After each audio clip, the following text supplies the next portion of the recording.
Hi, we are here at the Education 2.0 conference in Las Vegas, Nevada 2024. And who do we have the honor of speaking with?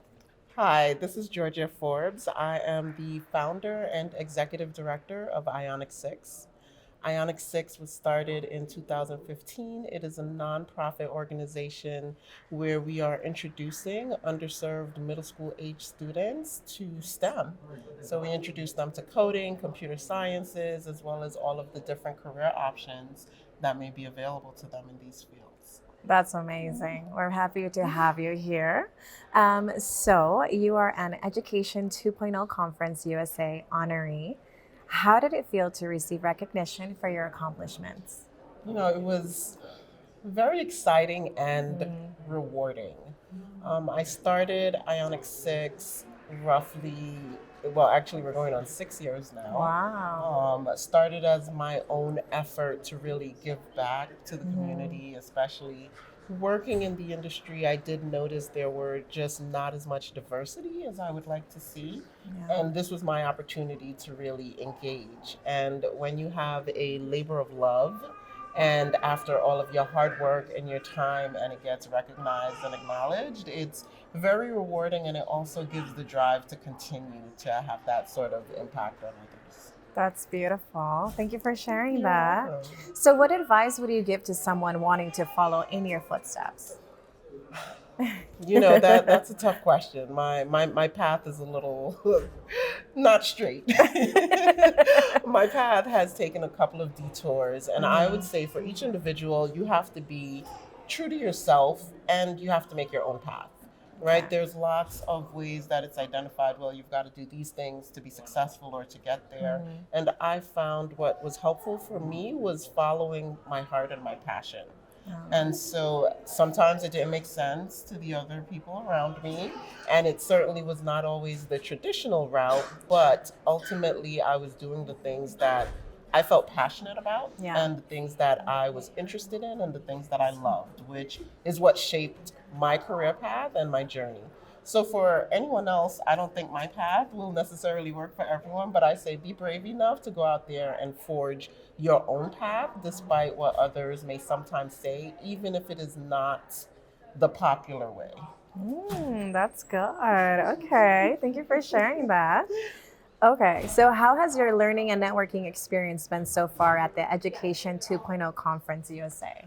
I have to say, this is my first visit to the conference, Mm-hmm. and this is day one, and already it's been tremendous. Awesome. Had the opportunity to hear some great panelists, and then in hearing them speak, it's sort of like, Yeah. wow, these are some great partnership opportunities for Ionic 6, different ways that we may be able to venture out and better serve the students that we're working with.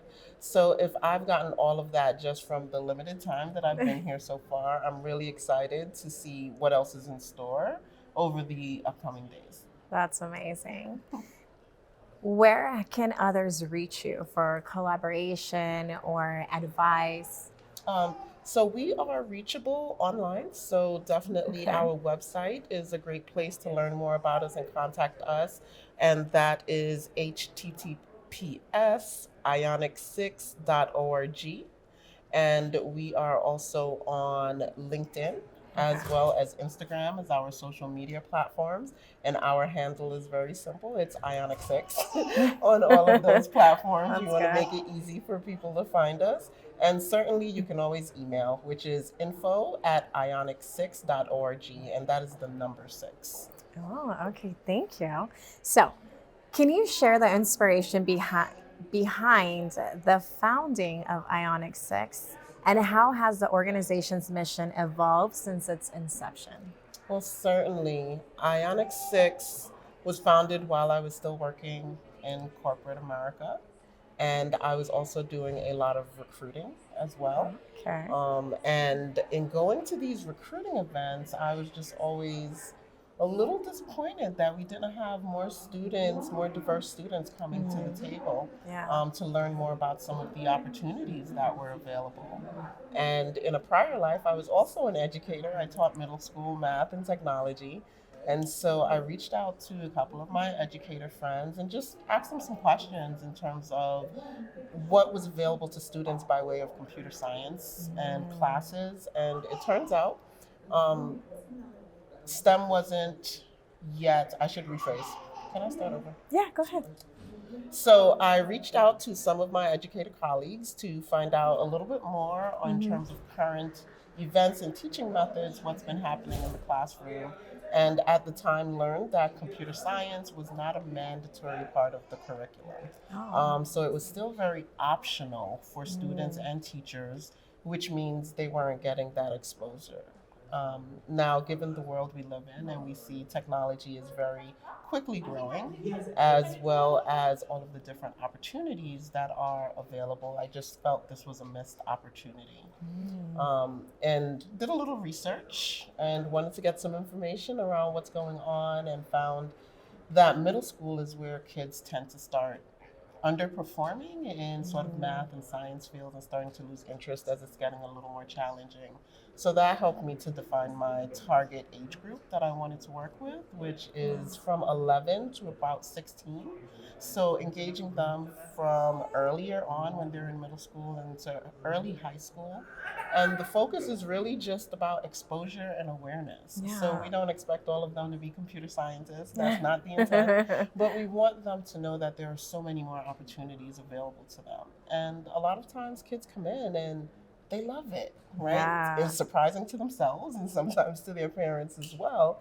They love it and they understand, like, well, I can take this and I can connect it with my other interests, right? So Mm-hmm. I love computers and I also love art. What other things are there that's out there for me? So that was how it got started. Our first program was a summer program that we did for 3 weeks, a Wow. summer intensive, and that has become our flagship program because students come in, we see them every day, basically all day for 3 weeks, and at the end of it, they have a great project where they get to showcase what they've learned, and Wow. we are taking students from zero experience to coders, where they're writing and Wow, coding that's language and amazing. building different programs and robotics, and it's been amazing, and really to see the journey of students at the beginning and where they land at the end of the program, it's very inspirational. Wow, that is amazing. In what ways do you plan to continue inspiring the next generation of leaders, and how can others support your vision for the future?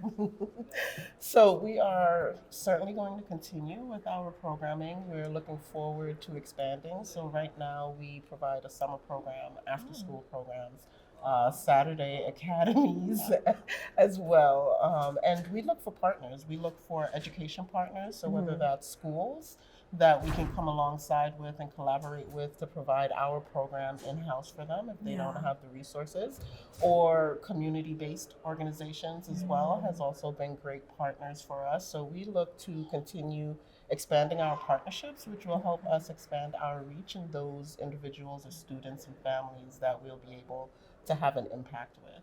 We definitely look for sponsors, corporate Mhm. sponsors, or any sponsors that help us to move our mission forward.